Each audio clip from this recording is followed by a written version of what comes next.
하나님의 말씀 생명 양식은 에스겔 1장 1절에서 3절 말씀과 1장 28절 이렇게 두 군데가 되겠습니다. 제 성경은 구약 1151페이지가 되겠습니다.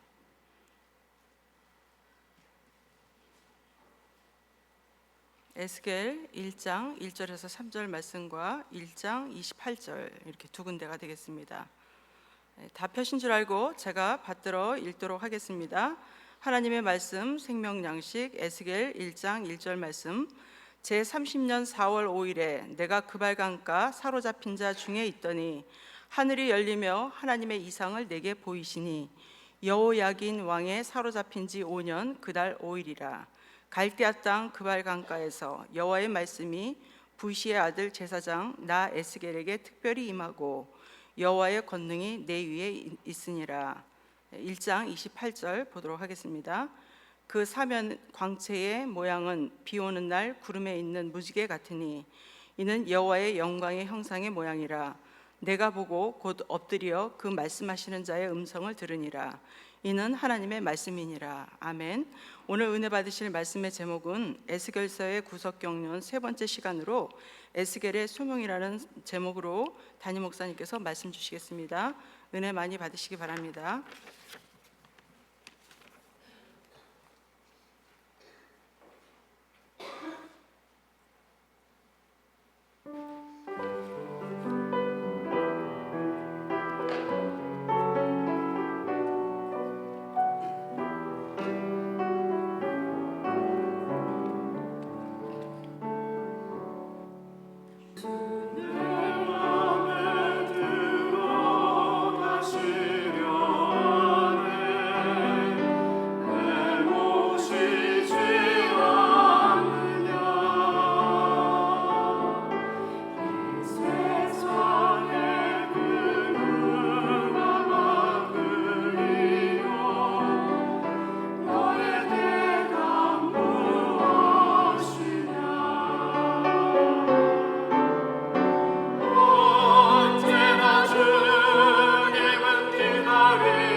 할렐루야. 네, 우리 가브리엘 중창단의 찬양 한번 박수 보내드리겠습니다. 감사드립니다. 네, 이렇게 이제 날씨가 추워지고 가을이 왔네요. 날씨가 춥지만 저희가 더욱더 뜨거운 마음으로 하나님의 전에 나와서 이 말씀을 받을 때 더욱 크신 은혜가 임할 줄 믿습니다. 오늘 저는 이 에스겔 1장 1절에서 3절과 28절 말씀을 통해서 에스겔서의 구속 경륜 시리즈로 지금 하는 가운데 에스겔의 소명이란 제목으로 잠시 은혜를 나누겠습니다.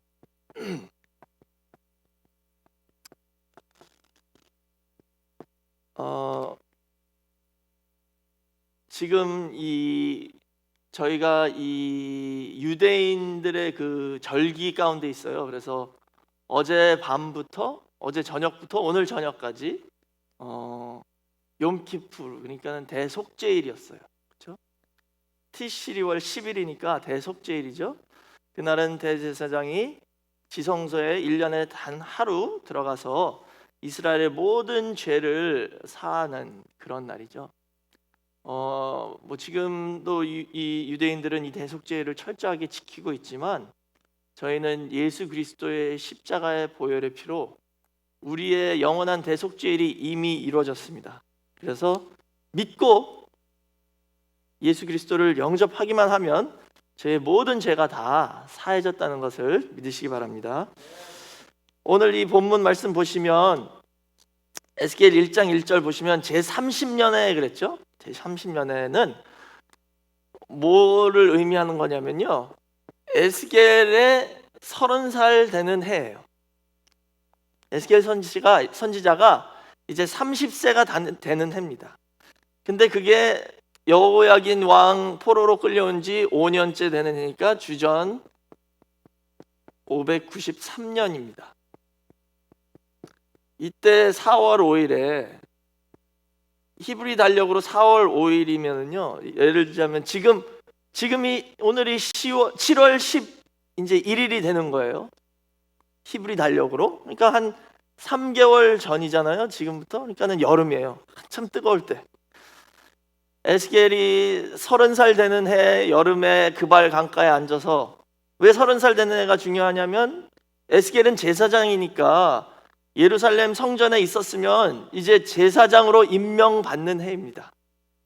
그런데 지금 포로로 끌려와서 그 자기의 그 제사장 직분을 감당할 수 없어서 낙심하는 가운데 앉아 있을 때 하나님께서 에스겔에게 임하셔서 하늘 문이 열리고 하나님이 놀라운 환상을 보여주셨죠. 그래서 이 에스겔 1장부터 3장까지가 에스겔서의 서론인데 그게 바로 에스겔의 소명에 대한 내용입니다. 하나님이 에스겔을 부르시는 그 장면이죠. 이 어떤 책이나 보면 서론이 참 중요하죠. 서론 안에 그 책 전체의 내용이 아주 요약 압축되어 있습니다. 에스겔서도 마찬가지죠. 이 1장부터 3장에 그 에스겔의 소명에 대해서 살펴보겠는데요. 특히 저희가 이 인간, 사람에 대해서 한번 생각을 해보면요, 인간은 참 특별한 존재입니다. 왜냐하면은 인간이 타락해서 악해지고 추해지면은요, 뭐 한두 끝도 없이 그냥 내려가더라고요. 뭐 뉴스 같은 거 보면 뭐 토막 살인 사건 나고 뭐 연쇄 살인 사건, 너무나도 참 악한 그런 모습들을 볼 수 있죠.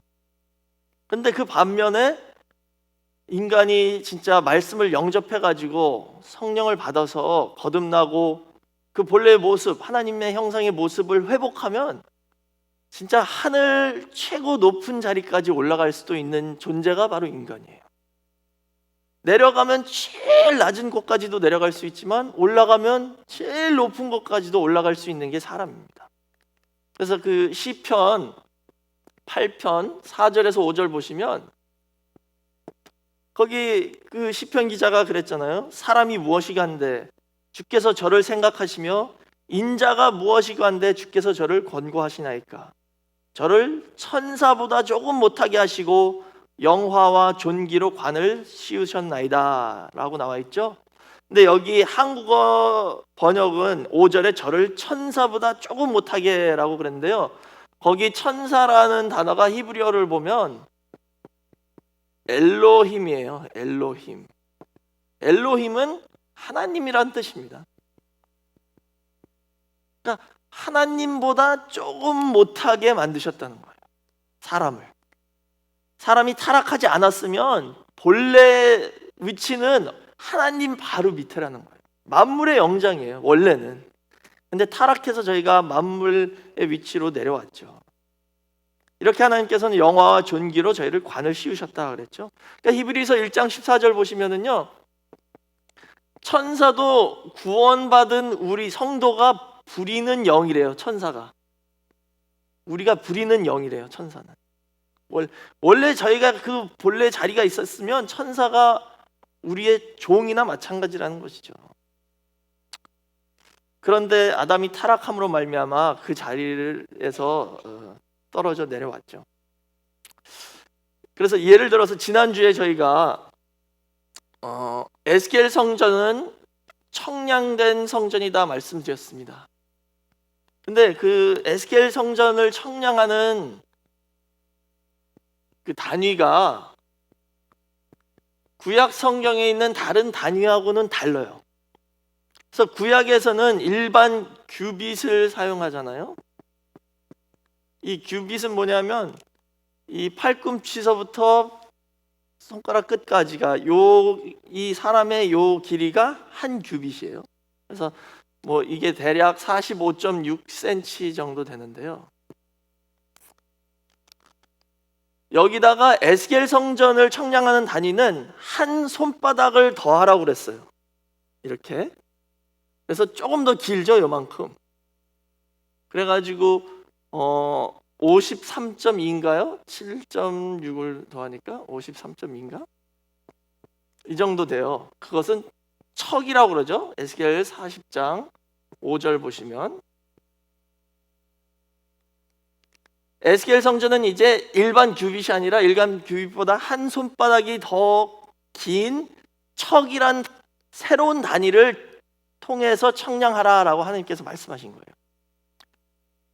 그럼 제가 이 말씀을 왜 드리냐면요, 이 일반 한 규빗은 손바닥이 몇 개 들어가는지 아세요? 한 손바닥은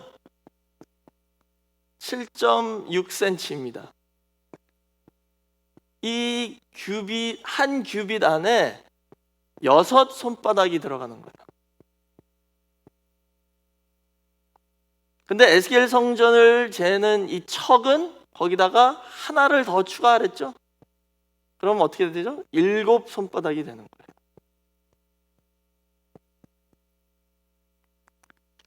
그래서 지난주에 말씀드린 게 요한계시록 21장 17절 보시면 이 에스겔 성전은 새 예루살렘의 청사진입니다. 청사진.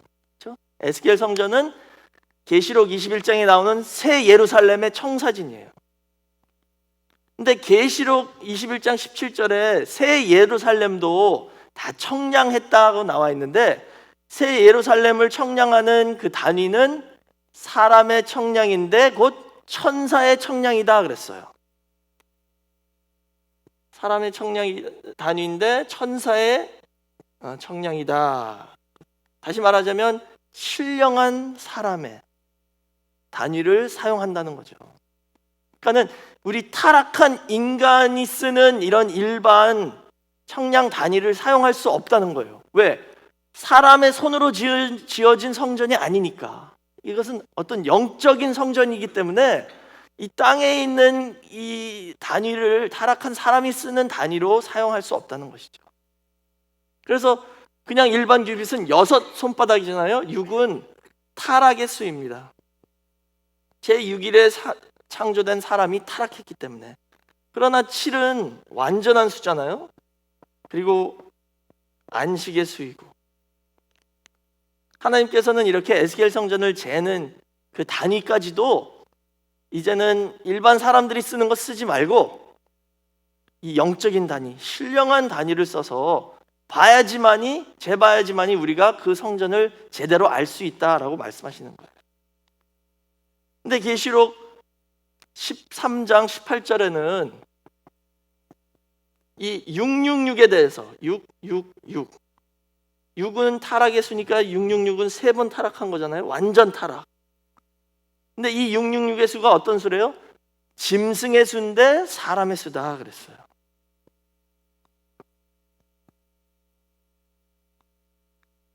이거 보세요. 사람이 이런 존재라니까요.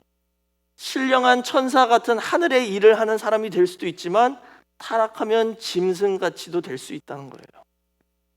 사람은 타락하면 짐승 차원으로 내려갈 수도 있지만 또 올라가면 하나님 바로 밑에 신령한 하늘의 존재가 될 수 있다는 것을 보여주고 있습니다.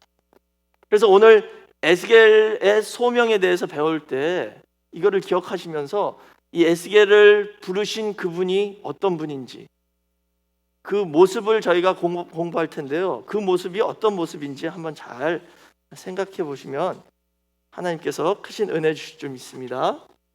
자, 그럼 에스겔 1장 4절서부터 보시면은요. 오늘 이 공부를 들으시면서 에스겔서 1장으로 한번 성경을 펴놓으시고요. 지금부터 에스겔 1장 4절서부터 28절까지가 다 그 에스겔을 부르신 그 분의 모습에 나와 있어요. 그럼 1장 4절에 보시면 북방에서부터 큰 폭풍과 큰 구름이 온대요. 북방에서 폭풍하고 큰 구름이 이렇게 오는 거예요. 에스겔이 그걸 환상으로 봤어요. 하늘 문이 열렸다고 그랬잖아요. 그러니까 환상을 본 거예요. 근데 그거 큰 폭풍과 큰 구름을 자세히 보니까 그 안에 불이 번쩍번쩍번쩍한대요. 또 더 자세히 보니까 그 불 번쩍번쩍하는 불 안에 단쇠의 모습이 있다고 했어요. 단쇠는 쇠인데 불로 아주 뜨거운 불에 달궈진 그런 쇠가 단쇠잖아요. 그리고 5절 보시면 그 불 속의 모습이 내 생물이 나오죠. 내 생물이 있다 그랬어요. 그러니까 에스겔을 부르신 그 하나님의 영광이 임하는데 내 생물을 타고 오셨어요. 그럼 이 내 생물이 뭐냐 이걸 알아야겠죠. 내 생물은 그냥 간단히 말씀드리면 그룹이에요. 그룹. 창세기 3장 24절에 아담이 타락하고 에덴 동산에서 쫓겨난 후에 생명나무로 가는 길을 지키게 그룹을 세워두셨죠. 그 그룹이 내 생물이고 그게 또 스랍이고, 스랍은 이사야 6장에 나오고요. 에스겔 10장 20절 보시면 그 내 생물이 바로 그룹이었다라고 나와 있어요. 그러니까 그룹, 내 생물, 스랍 다 똑같은 거예요. 이름만 다릅니다. 이해하셨죠? 그룹, 내 생물, 스랍이 다 똑같은 겁니다. 그럼 오늘 이 에스겔에게 보여준 환상에 이 어떤 존재의 모습이 나오는데 크게 두 개로 나눠서 볼게요. 첫 번째는 지상의 존재가 있고, 지상의 모습이 있고, 다음에는 천상의 모습이 있었습니다. 지상의 모습이 있었고 천상의 모습이 있었죠. 그래서 첫 번째는 지상의 모습을 보는데, 지상의 모습은 이 내 생물의 모습이 보인 거예요. 내 생물. 그럼 내 생물, 그럼 뭐 이게 뭘까? 전혀 이해가 안 가죠. 근데 그 에스겔 1장 5절 말씀 보니까 내 생물의 모습이 여러 가지 모습이 있지만 거기서 가장 두드러진 모습은 뭐래? 사람의 형상이다 그랬죠. 사람의 형상이래요. 그래서 에스겔서 1장 10절 보시면 내 생물에 4개의 얼굴이 있었어요. 아니, 사람이 두 얼굴만 있어도 아우 무서운 사람인데 이 사람 4개의 얼굴이나 있어요. 4개. 근데 이게 나쁜 게 아닙니다. 그 4개의 얼굴이 뭐냐면 사람의 얼굴이고, 그다음에 사자의 얼굴이고, 그다음에 소, 그리고 독수리, 이렇게 4개의 얼굴이 있었죠. 예를 들자면요, 처음에 딱 이분을 만났는데 그냥 평범한 사람이야. 근데 조금 더 알고 보니까 사자같이 용맹스럽고 말씀 증거하실 때 그렇게 사자 소리로, 큰 소리로 말씀을 선포하시는 그런 분입니다. 그래서 계시록 10장 5절에 나와 있죠. 힘센 다른 천사가 사자의 목소리로, 큰 소리로 말씀을 선포하셨잖아요. 근데 또 좀 더 깊이 알고 보니까 소같이 순하시면서 인내도 많고 하나님 일이라고, 또 교회 일이라면 생명 바쳐 충성하시는 그런 모습이 있으셔요. 근데 또 더 깊이 알고 보니까 독수리같이 이 통찰력이 장난 아닌 거예요. 그냥 다 꿰뚫어 보셔, 속을. 그리고 앞을 내다봐. 선견자야. 네? 그래서 속을 꿰뚫어 본다. 요한복음 4장 39절 보시면은요, 수가성 여인이 예수님을 만났잖아요. 처음에 만나서는 그냥 유대인 남자구나. 근데 대화하면서 점점 깊이 예수님의 그 매력에 빨려 들어가면서 깨닫고 보니까 결국 내가 메시아다까지 밝혀주셨어. 그래가지고 물동이를 던져버리고 사마리아에 들어가서 전도하는데, 전도할 때 이 여자가 어떻게 전도를 했냐면요, 내 모든 과거를 다 말해주신 분을 만났다 그랬어요. 그렇게 전도를 했습니다. 이 여자는 진짜 이 독수리의 모습까지 본 거예요. 이게 내 생물의 모습이라는 것이죠. 그래서 구속사 시리즈 9권을 보시면은요, 이 그룹에 대해서, 그룹이 내 생물이나 같은 존재잖아요. 그룹에 대해서 이렇게 말씀하셨습니다. 그룹은 인간의 지성과 사자 같은 용기와 소의 인내심과 충성, 그리고 독수리의 빠른 신속성과 통찰력을 다 갖고 있는 거예요. 이런 특징을. 그래서 이는 하나님께서 창조하신 하나님의 형상대로 지음받은 그 인간이 본래 가지고 있어야 할 최고의 존귀한 상태, 하나님의 거처로 회복된 인간의 본연의 존귀하고 고귀한 본성을 보여준다라고 말씀하셨어요. 그러니까 쉽게 말해서 이게 무슨 뜻이냐면요, 그룹과 내생물은 우리 성도가 성화돼서 회복해야 할 그 최고의 모습을 보여주시는 그런 영적 존재라는 겁니다. 믿는 성도가 진짜 열심히 신앙생활 해가지고 우리가 말씀 받아서 성화돼야 되잖아요. 그 우리의 최종 목적지가 그룹 같은 모습이라는 거예요. 인간의 지성과 사자 같은 용기와 소의 인내심과 충성, 그리고 독수리의 통찰력을 다 갖고 있고, 타락을 완전히 회복해서 하나님의 형상을 완전히 회복한 그 최고 존귀한 본성의 모습을 회복했을 때 그 모습이 바로 그룹이라는 거예요. 내 생물이고. 그래서 이 그룹이 창세기 3장 24절에서는 생명나무로 가는 길을 지키고 있잖아요. 그 길을 지키고 있다는 것은 죄악된 인간이 못 먹게 막는 역할도 있지만, 우리가 그 그룹같이 성화됐을 때는 그 생명나무 앞으로 갈 수 있다라는 것도 보여주는 그 역할이 그룹의 역할입니다. 그러니까 우리가 회복해야 할 그 모습이고, 우리 신앙생활의 최종 목표가 되어야 된다는 것이죠. 이렇게 네 가지 얼굴이 있었죠. 그 다음에 땅에 밟고 있는 발과 다리가 있었습니다. 발은 송아지 발바닥 같았다 그랬어요. 이게 1장 7절에 나와 있습니다.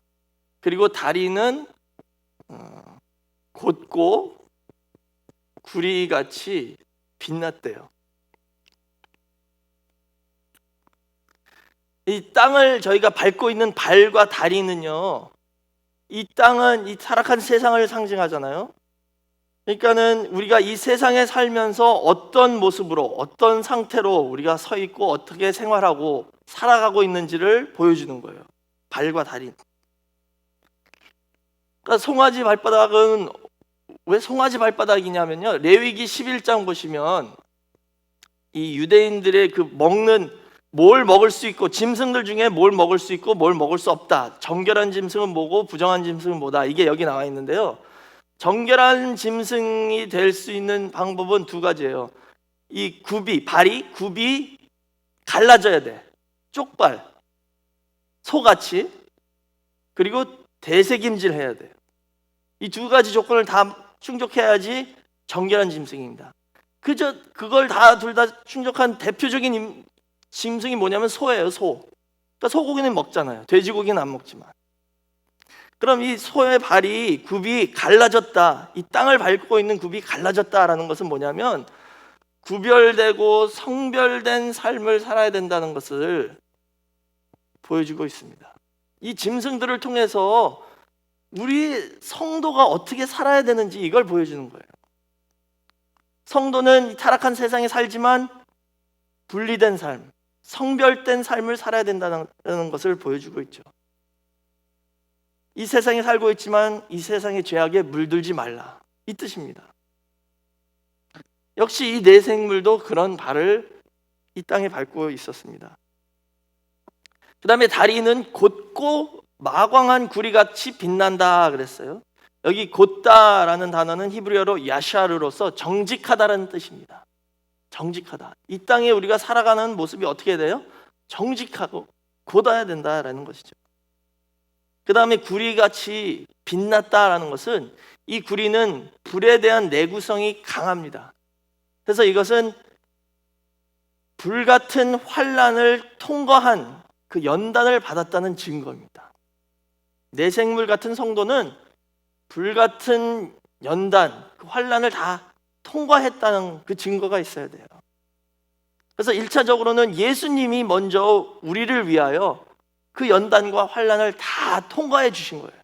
예수님이 십자가에서 우리 대신 그 피를 흘리시고 그 고난을 당하셨죠. 근데 사도 바울도 갈라디아 6장 17절 보니까 내 안에 예수의 흔적이 있다 그랬죠. 그러니까 예수님의 발자취를 따라 그 고난의 길을 갔다라는 것을 고백하는 것입니다. 또 베드로전서 2장 21절 보시면 예수님이 보여주신 그 본을 따라 우리도 그 고난의 발자취를 결국 성도는 따라가야 된다라는 것이죠. 그래서 이렇게 이 땅에서 많은 연단을 통하여 우리의 믿음이 강해지고 성장해서 충성된 그리고 정직한 모습을 보여주는 게 이 다리와 발입니다. 이게 그 내생물의 지상의 모습이었어요. 그다음에 큰 두 번째로는 내생물의 천상의 모습이 있습니다.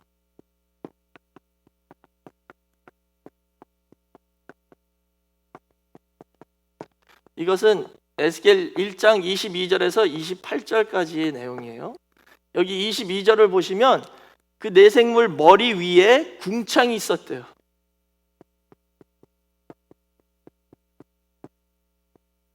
지금 내생물 머리 위니까 따로 이렇게 분리되는 것처럼 보이지만 이 자세히 읽어보면요 거의 한 존재처럼 지금 말씀하고 있는 거예요. 그러니까는 내생물이 이렇게 예를 들어서 있고 여기 다리, 발이 이렇게 땅을 딛고 있는 거예요. 이게 내생물이라고 치세요. 얼굴을 4개 그릴까요? 이렇게. 근데 이 위에 궁창이 있고 그 다음에 그 궁창 위에 수정 같은 유리바다가 있는데 그 위에 하나님의 보좌가 있는 거예요. 근데 이게 다 한 덩이, 한 존재같이 지금 묘사하고 있다는 것이죠. 그럼 이 내생물 머리 위에 궁창이 있었어요. 궁창. 이 궁창은 뭐냐면요 히브리어로 라키아인데요. 이게 창세기 1장 6절에서 8절 보시면 창조하실 둘째 날에 하나님이 하늘의 윗물과 아랫물을 나누시죠. 그 윗물과 아랫물을 나누실 때 궁창을 만들어서 나누신 거예요. 궁창을 만들어 가지고 하늘의 윗물과 아랫물로 나누셨다 그랬어요. 그리고 그 궁창을 하늘이다라고 칭하셨어요. 궁창을 하늘이라고 이름을 지어주신 거예요. 근데 지금 그 궁창이 이 내생물 머리 위에 있고 이 궁창 위에 수정 같은 그런 모습이 있고 그 위에 보좌가 있는데 이 보좌 위에 앉아 계신 분이 계세요. 근데 그분의 모습이 어떤 모습이래요? 26절에 나와 있죠. 그 보좌 위에 앉아 계신 분의 모습이 사람의 형상이다 또 그랬어요. 사람.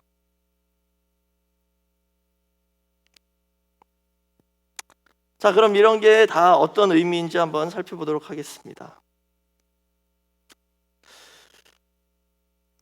지금 이 분, 이 하나님의 영광, 이 에스겔을 부르신 이 분은요 어떤 존재인지 땅에서부터 하늘까지 왔다 갔다 넘나드시는 분입니다. 하늘 최고 높은 데서부터 땅 최고 낮은 데까지 다 관통하신 분이에요. 이 궁창 위에 보좌가 있는 이곳은 어떤 곳이냐면요 여기는 이게 바로 셋째 하늘이에요. 이게 이제 궁창이죠. 그럼 이 궁창 위는 셋째 하늘입니다.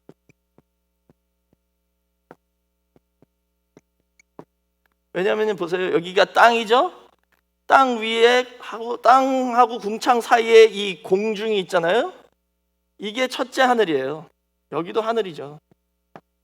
그 다음에 궁창도 창세기 1장 8절 보니까 하늘이라고 칭하셨죠. 그러니까 이 궁창이 둘째 하늘이 되는 거죠. 그리고 그 궁창 위가 그다음에 셋째 하늘. 근데 이 셋째 하늘이 왜 중요하냐면 고린도후서 12장 1절에서 4절 보시면 사도 바울이 환상 가운데 셋째 하늘까지 갔다 왔다 그랬잖아요. 처음에는 겸손하셔서 내가 갔다 그러지 않고 내가 어떤 사람을 아는데 셋째 하늘까지 갔다 왔대. 그분이. 근데 거기가 낙원이래. 근데 그게 바로 사도 바울 자신의 그 경험을 말씀하신 거잖아요. 그러니까 셋째 하늘은 최고 높은 하늘인데 사도 바울이 환상 가운데 거기까지 갔다 왔다는 것이죠. 근데 지금 에스겔도 환상 가운데 하늘 문이 열려서 그 셋째 하늘의 모습을 봤어요. 요한계시록 4장 보면 사도 요한도 밤모섬에서 계시록의 계시를 받을 때 그 하늘을 봤습니다. 근데 이 셋째 하늘에 하나님 보좌의 밑에가 어떤 모습이냐면 수정이다 그랬어요. 수정 같다 그랬죠.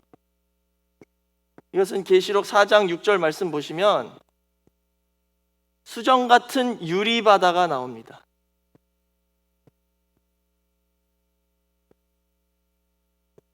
성경에서 야고보서 1장 6절 보시면요, 의심하는 자는, 믿음이 없고 의심하는 자는 요동하는 바다 같다 그랬어요. 바다.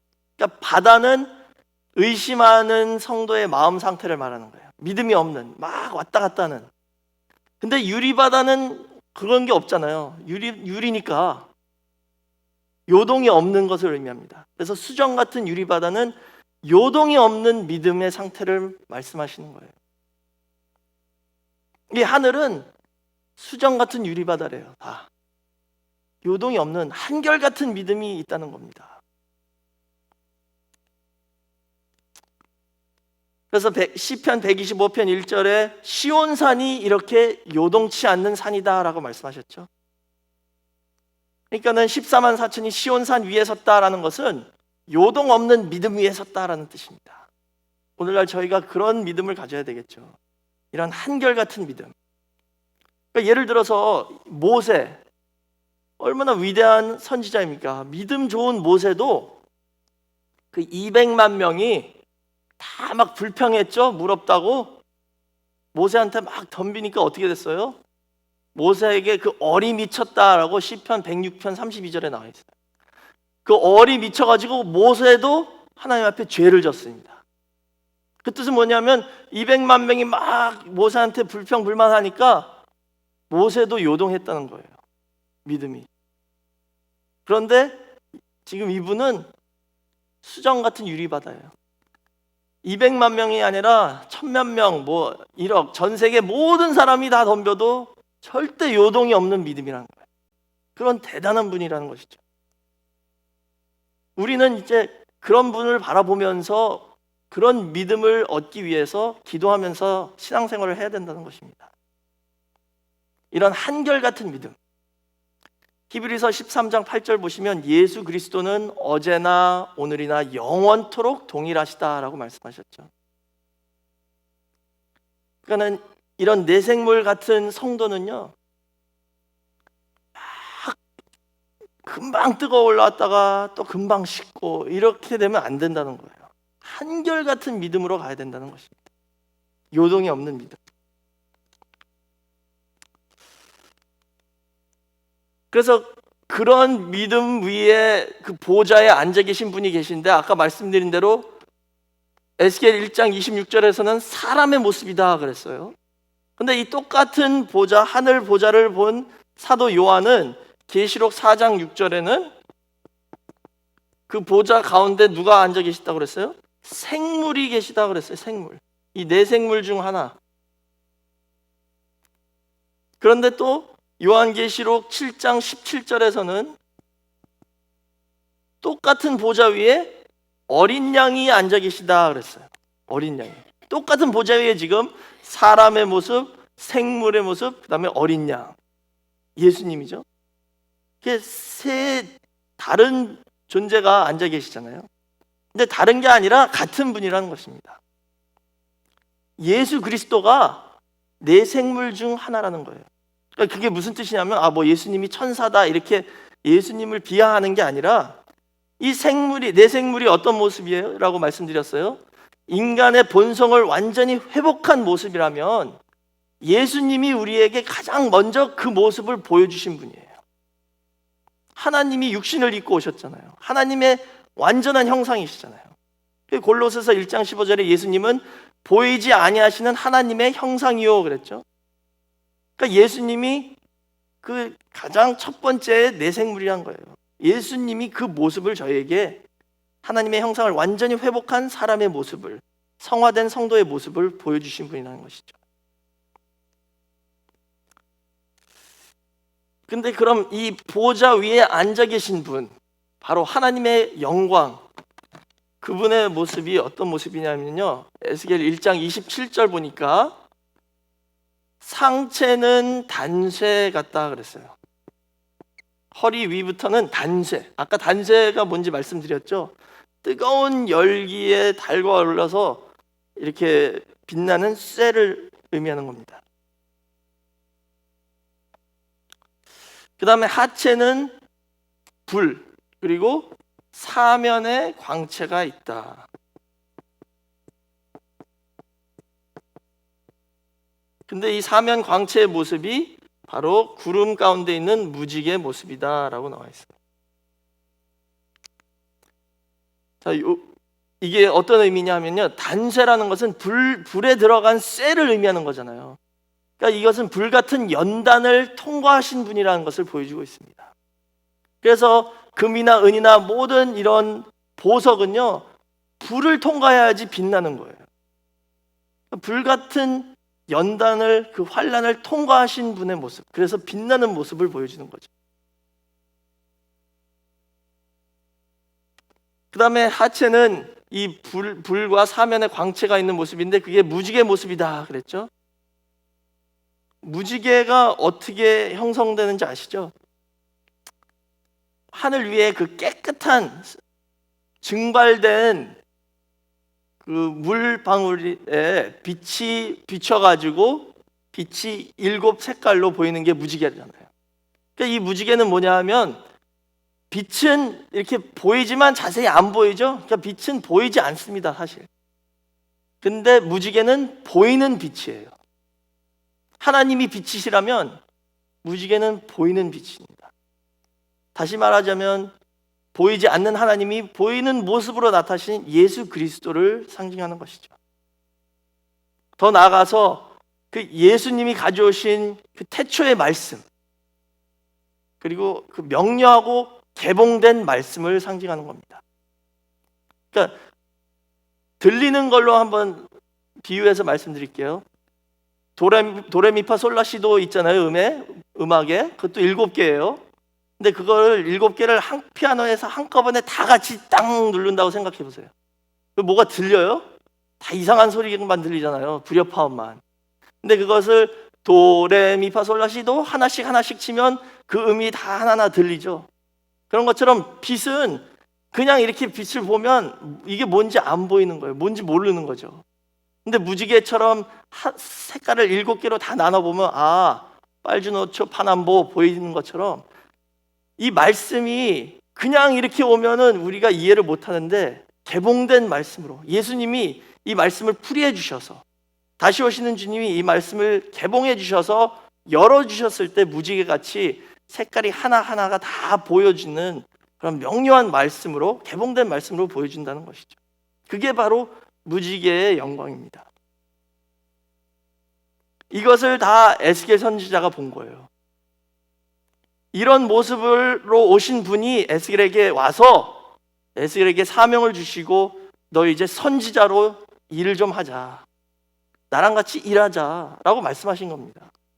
얼마나 영광스러운 그 순간입니까?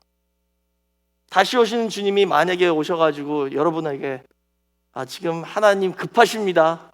저와 같이 일 좀 합시다. 그러셨으면 얼마나 그게 큰 영광이겠습니까? 에스겔이 그 순간을 지금 이 에스겔 1장에 보고 있는 것이죠. 자, 그럼 이제 결론을 내리겠습니다. 오늘 이 에스겔에게 보여주신 이 내 생물과 그 위에 있는 하나님의 영광의 모습은 다시 오실 주님의 영광의 모습이에요. 에스겔은 여호와의 영광을 지금 봤죠. 사도 요한은 요한복음 1장 14절에 예수님을 보면서 독생자의 영광을 봤대요. 근데 마태복음 16장 27절에서는 다시 오시는 주님은 아버지의 영광으로 다시 오신다 그랬어요. 에스겔이 그 여호와의 영광을 본 것처럼 저와 여러분은 그 아버지의 영광을 다 보는 그런 복된 역사에 있을 줄 믿습니다. 근데 그 아버지의 영광을 모시고 다니는 그 존재가 이 내 생물이에요. 그게 저와 여러분이 돼야 된다는 겁니다. 우리가 이제는 아버지를 모시고 다니는 수레 같은 그런 역할을 해야 되는 것이죠. 그래서 에스겔 10장 20절 말씀 보시면 그 내 생물을 어떻게 표현했냐면요, 하나님 아래에 있는 내 생물, 하나님 아래에 있는 그룹이다 라고 말씀하셨어요. 그 뜻은 뭐냐면 우리가 진정한 내 생물 같은 그런 성도가 되기 위해서는 항상 하나님 아버지가 내 위에 계시다라는 것을 믿고 의식하고 기억하면서 살아야 된다는 것이죠. 항상 하나님을 내 머리 위에 모시고 살아야 된다는 거예요.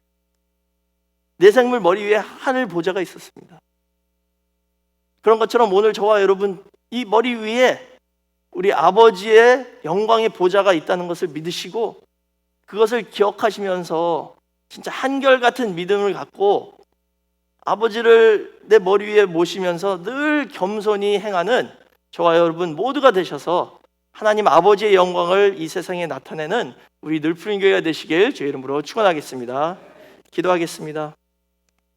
사랑이 많으신 아버지 하나님 감사합니다.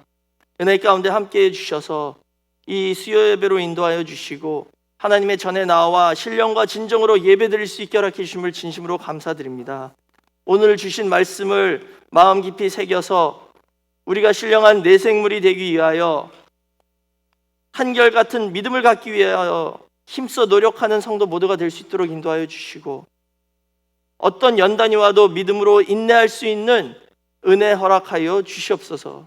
더 나아가 이 세상에 살면서 성별된 삶을 살기 위해서 힘쓰고 애쓰는 성도가 될 때 우리 아버지 보좌를 우리 머리 위에 늘 모시면서 살 수 있게 허락하여 주시고 하나님의 영광을 드러내기에 부족함이 없는 우리 늘푸른 교회가 될 수 있도록 인도하여 주시옵소서. 저희에게 주신 그 모든 은혜와 축복에 감사하는 마음으로 이 시간에 헌금을 드립니다. 저희 바치는 손손길 기억하여 주시고 하늘 문을 여사 천천만만배로 갚아주시는 귀한 축복이 있게 허락하여 주시옵소서. 모든 것을 감사드리며 예수님의 이름으로 기도드렸사옵나이다. 하나님께 영광 돌리겠습니다.